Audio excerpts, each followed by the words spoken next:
कशी आहेस? मस्त. इतक्या लवकर बाहेर पडशील हे अपेक्षित होतं का तुला? अजिबात नाही.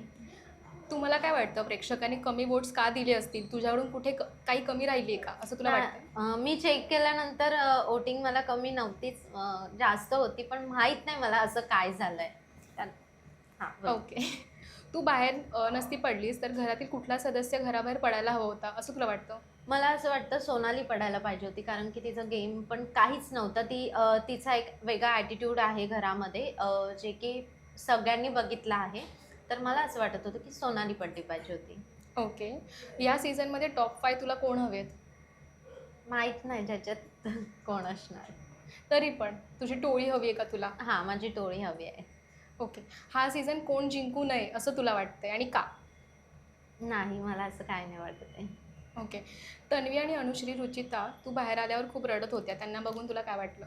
अ, माझ्या खूप जास्त बेस्ट फ्रेंड होत्या त्या आणि मला सांभाळून घेत होत्या आणि मी त्यांना खरंच खूप मिस करते. बीबी वोट कोणाला देशील आता? अनुश्रीला. का? बेस्ट फ्रेंड बॉन्ड होता माझा तिच्यासोबत खूप छान. ही खूप मोठी संधी होती म्हणालीस. आतापर्यंत कोणती अशी गोष्ट आहे जी घरात असताना बोलू शकली नाही आहेस आणि तुला आता बोलायची आहे? काय नाही, मी हेच सांगते की तिथे मला गेम वगैरे काही कळाला नव्हता लवकर. मी दुसऱ्या हफ्त्यामध्ये खूप चांगलं खेळायचं ट्राय करत होती आणि त्याच्या आधीच मी बाहेर आली. पण मी माझ्या फॅन्स लोकांना सांगते की मी एक मराठी चित्रपट घेऊन येते, तर तुम्ही त्या चित्रपटासाठी खूप जास्त प्रेम द्या.